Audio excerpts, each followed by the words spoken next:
Welcome back, YouTubers, to another WWE vlog in HD with me, Mr. Parkin.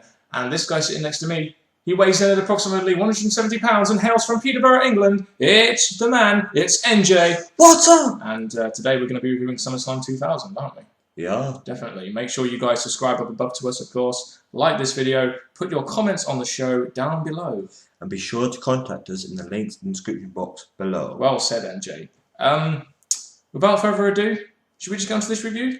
Yeah, let's do it. On three.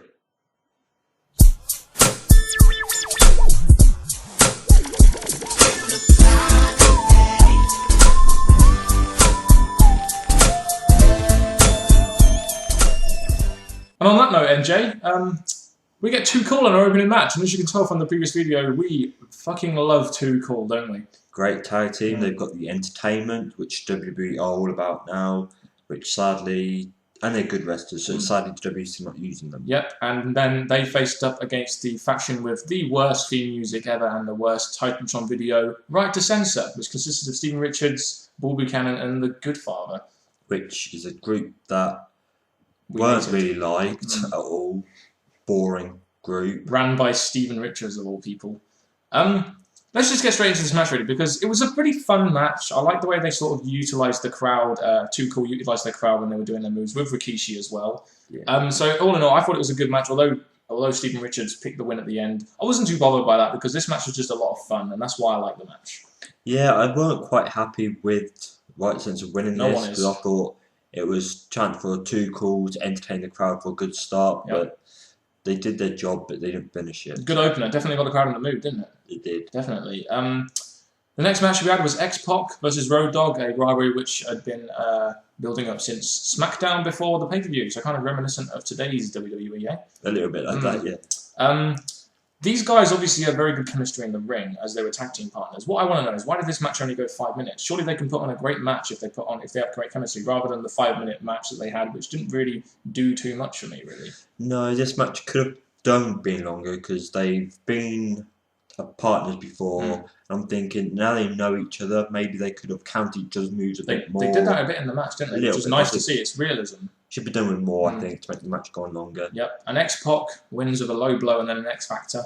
But Road Dogg shows who's the proper dog after the match, doesn't he? When he gives X-Pac the business after the match. Yeah, he didn't want to make up or anything. He just left it as it was. And if I remember rightly, I think this was the time when it was kind of after this, where Road Dogg kind of teetered away from WWE, and then in future endeavours went into TNA. So it was one of his last sort of major matches, really, in a pay-per-view. Pretty much. The next match we had was Eddie Guerrero and China Latino Heat. Man, you've got to love that tag team. Versus Venus, sorry, I said it wrong. And Trish Stratus. So at the time, Val Venus was the Intercontinental Champion. China and Eddie Guerrero had this awesome Latino Heat thing going, didn't they? It is. Thing is about this match, I weren't expecting China to pick up the win. I thought it was going to be an Eddie Guerrero win. Like China was going to do a powerful move and let Eddie Guerrero pin. But before the match, though, you don't remember the little interaction that Eddie and China had, like, oh, whoever wins this match, someone's going to get lucky.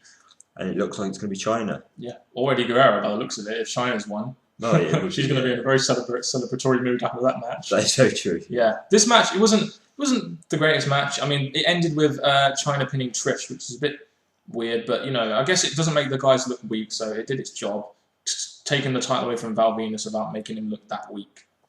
There's not really much else we can say about that, is there, really? No. It went on for, what, 6 minutes, something like that?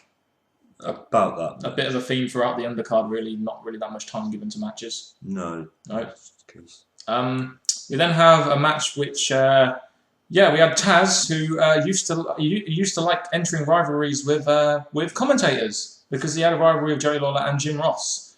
I enjoyed the lead up to this match. The build up was pretty good. I seem to enjoy the promo itself. I remember it being very good. It's just when Taz came out imitating a blind man, like going, JR, are you here? Are you here? Jim, where are you? It's just funny as hell. I love that. The match itself, though, leaning on from that comedy moment, I think it was good, but at the same time, it wasn't going to be a long match or an exciting match, but it just did its point, and we get to the end where we found it hilarious, which was Jim Ross who got involved because Taz was imitating during the match. He comes in and smashes the sweet jar over Taz's head. So the funniest thing about that was that there were sweets all over the ring. It just made me laugh. I don't know. The match wasn't great, but it accomplished what it needed to accomplish, and that was, JR to have his moment and the crowd to love it. And then JR goes back to his commentating table and is immediately a heel commentator again after being a face in the match. I think it's kind of hard to picture because after putting on that kind of a match and being the way he was, being a face and everyone was loving hope for him to win, I think he should have either stayed as a face, but... He was a tremendous heel commentator, though. I did like it, especially his early years in 92, 93 time when he was being a heel commentator and a heel wrestler. Okay, so the next match we had was... I love these matches. Hardcore title between Shane McMahon, who got the title through the 24/7 rule, against Steve Blackman. Now, was it me, or was Blackman very, very creative in the early goings of the weapons? He was always good with weapons, wasn't he, was Blackman? We saw that in last year in the Lions Den match. But that's very true. That's very true. Yeah, and of course, hardcore match is always good. You can put two people in the ring, you can put Shane McMahon in any of anyone. As long as there's weapons involved, they can make an entertaining match, and they did. That's where I see it. Hardcore matches are something that we missed now. And I'm thinking with this match, you had interference from TNA. TNA. Albert without the spandex, basically. Yeah. And I'm just saying that this match was good. It made it look like Shane was going to win, but then it obviously got to the climax of the match, and they climb up the side of the scaffolding, about 50 feet up or something. And then, of course, Steve Blackman follows him, starts whacking the kendo stick, and Shane falls. Yeah, and then Steve Blackman jumps on him at the end. What I thought was interesting about this match was, remember last year we saw Shane and Test in a match? Well, this year we see them in cahoots. Yeah, there's always have a backup plan. It's amazing what a year can do for two people putting away their feuds. But all in all, this is a really good match, and for the one big spot it had, it was worth watching. It went on for 10 minutes. But for that one spot, it was really what that match was really made for, wasn't it? It was, and that was so that's not going to be forgotten. No. That was one tremendous moment for this pay-per-view. Shane McMahon can really take a bump, can't he? We've seen that over the years. He keeps on doing it again after pay-per-view after pay-per-view. Yep. The next match is a match I was also looking forward to. Chris Benoir and Chris Jericho in a 2 out of 3 falls match. And before we go into this, NJ, I'll just say, when you have two tenuredly gifted wrestlers such as Chris Benoir and Chris Jericho, you always know they're going to put on a good match, especially when they introduce a concept like 2 out of 3 falls. Yeah, their in-ring ability against each other was noticed. You saw how good each of them were. Chemistry there. Yeah, and I'm saying they put on a great match. I was entertained all the way through. We had the first fall, which was Benoit via crossface. The second fall came when Jericho hit with the walls of Jericho. Jericho was very, very over with the crowd back then when he was a face. So that was good. And then the third fall was the obvious heel maneuver with Benoit pinning and using the ropes. Yeah, and I was expecting, after the first fall, Chris Benoit went straight into the crossface again to try and lock in again. Yeah. That would have been made a short match. I'm kind of glad that didn't finish it. Definitely. The hand on rope, I guess that out of Benoit continues the rivalry that way then. That's true, yeah. Yeah, great match to into. And we all know Benoit and Jericho went on to be future main eventers. Not surprising here. I mean, their wrestling ability is second to none. So, yeah. The next match we have, the first ever TLC match. Now, between Edge and Christian, the Hardy Boys, and the Dudley Boys. And my God, was this awesome. It was. It's like, being the first one, it's going to be great to watch. It's going to have everything you want to see in a totally TLC new, match. a totally new concept, wasn't it, really? Yeah, I think you've got to see many spots from all three groups, and I just thought this was just an amazing match. I just love how they use, Edge and Christian have the chairs, Hardy's have the ladders. They kind of, and Devon and Bubba with the tape, the Dudley Boys with the tape. It's just great how they made that all in one match. And the match itself was brilliant in my opinion. I love seeing tag team matches like this, and we all know this probably wasn't the best TLC match. I think the best TLC match was probably at WrestleMania 17, but it was still for the first time. It was still a very good match. And it's going to be something, again, added to this pay-per-view that's never going to be forgotten. It was the first TLC match with the 3 great tag teams that they were. Yeah. Edge and Christian win the match. They won pretty much every single TLC, didn't they? I'm surprised they didn't make the Hardys or Dudleys win it at some point. It would have been good to see the Hardys win. It was. Do you know what was really good? When Lita two things like this: Lita when she pushed Edge and Christian off the ladder, and then the big spot they had with Bubba Dudley when he was on the top of the 20-foot ladder and he went through the 4 tables. How many times have we seen that spot done since that time? It's done too much now. Yeah, well, he gets done too much, but it's still a great spot, isn't it? It is. Yeah. I liked it. And then Matt Hardy went through another side. Mm-hmm. Yeah, I just think I think the right people won at the end of the day because TLC was, as it grew up, as it went on, to be an Edge kind of match. Yeah. So yeah, it makes sense. Next we have.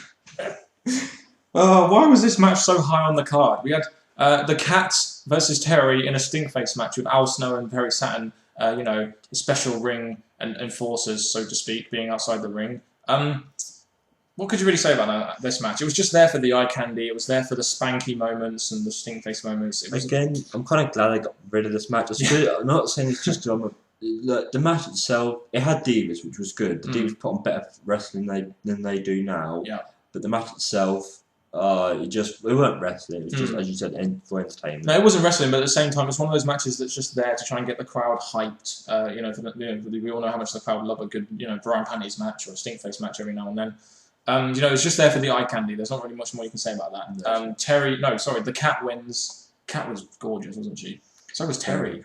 Oh. Yeah, 2 great divas in the match. After that, we had The Undertaker against Kane. Now, this match, it went on for what, 7 minutes? 7 towards 10, yeah. Yeah, it was about 7 minutes long. The match itself wasn't great, but I suppose the main idea of this match was for Undertaker to take Kane's mask off. So it was sort of like lead up to that, and then to continue the rivalry that way. Yeah, this match, again, it wasn't as good as I was hoping for.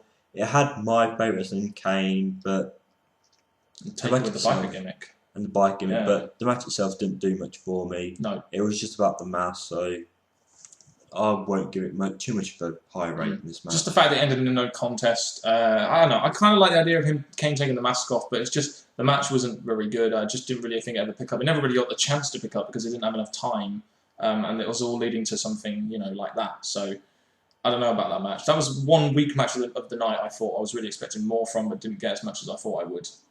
Yeah, I was looking. You got these 2 great wrestlers. You're expecting to put on a great fight and a good slams and moves and that, but obviously you don't really get to see that as much as you're hoping for. After that match, we got onto the main event. Now, there's so much to say about this main event. Triple threat match between The Rock, Triple H, and Kurt Angle for the WWF title. One thing I did notice throughout this night, though, and I'm sure you did as well, was that The Rock's name was not mentioned once. This was all about the Triple H Kurt Angle rivalry, wasn't it? Which got shown by video all through the night. It was almost as if they were the champions by the looks of it. I mean, The Rock didn't really get a look in throughout the whole night. No, and neither did the match itself.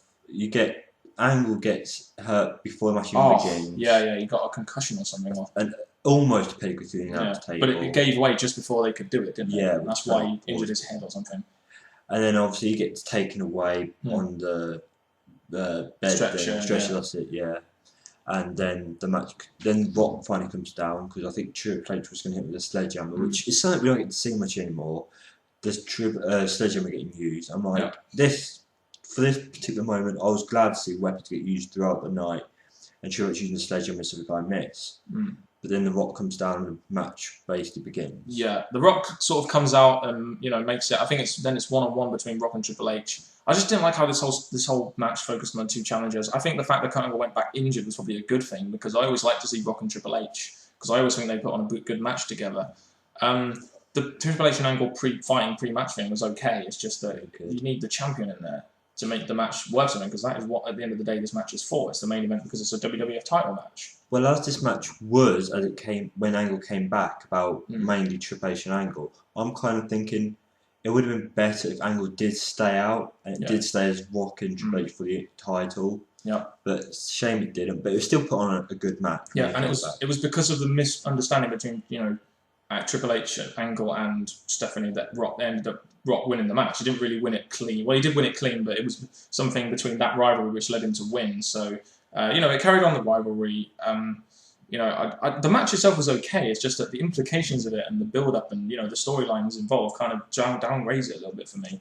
I'm thinking again, this didn't finish their rivalry, so it went on afterwards. But I'm saying, I kind of want to watch this match when I knew that Rock was going to win, I just thought, oh, okay then.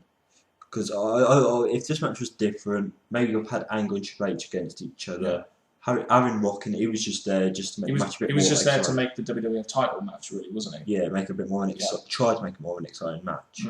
So the match itself, again, good match, but it's just that there were so many implications there that downgraded for us in terms of booking and the storyline there, and the fact that it was a WWF title match, which seemed a bit pointless. But overall, NJ, unless you have anything else to say about this match, no, that's it. What are your overall thoughts on this pay-per-view itself? The pay-per-view, I'm going to give it a thumbs up. It was really entertaining. Some matches, they were just there.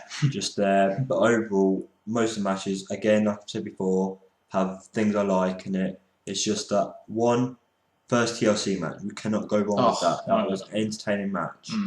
Then we have Blackman and Shane. Yeah, that was another great match. Yeah, when Shane obviously did it, like every match had moments in it, so you can remember from.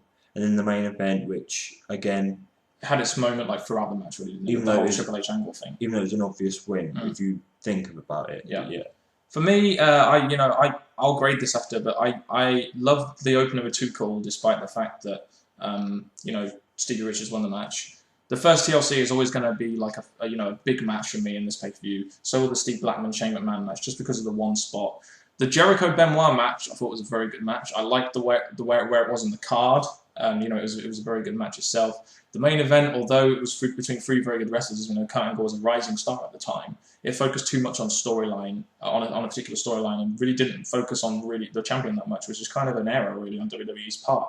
But like you said, I was entertained throughout, so I'm going to give this a solid B. I really want to say B+, but because of the main event and the storyline and the implications, I'm going to downgrade it to a B. I was close to giving it to a B, but then when it came to the main event, I was like, I can't give it a B for this. B+, sorry. So I'm going to give it a B. Okay, so that's the third time in a row we're giving Summerslam a B. Sometimes are good. Pretty good so far, aren't they? They are. Definitely. That's one of the reasons why we're reviewing them. Guys, that's really it from us for this SummerSlam review. A very good SummerSlam, in my opinion. Definitely recommend it to you guys out there. Make sure, once again, you put your thoughts on SummerSlam 2000 down below in the comment section down there. That's right, down there. And that has been it from us, the British Fist. Ka-ching. In our continuing SummerSlam series, next video we will be reviewing SummerSlam 2001. Thank you very much for watching once again, and goodbye.